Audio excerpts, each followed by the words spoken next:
म्हणतात तो आला, त्याने मेहनत घेतली इथे येण्यापर्यंत, म्हणून त्याची हाजरी लावून घ्या. हाजरी बुडवत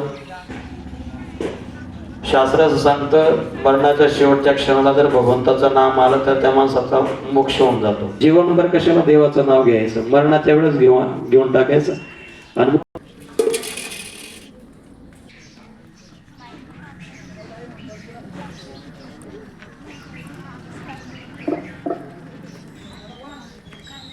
असं म्हणतात भगवद्गीतेमध्ये श्लोक आहे, अंतकालेच्या मामेव स्मरण मुक्त्वा कलिवरम यप्रयाति समाद्भाव मी अति नास्ति तर संशय.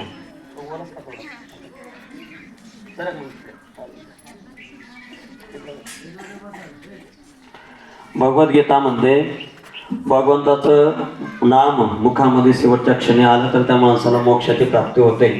त्याने जीवनभर परमार्थ नाही केला तरी चालेल, पण शेवटच्या क्षणी नारायण नाव होतं ते मुलाचं नाव घेतलं तरी त्याला मोक्ष प्राप्त झाला.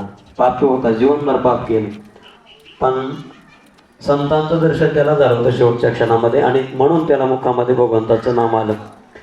तसं भगवंताचं नामचिंतन जर शेवटच्या क्षणी आलं तर त्याला मोक्ष प्राप्त होतो, पण शेवटच्या क्षणी नाम येण्याकरता जीवनभर पहिले प्रॅक्टिस करावी लागते.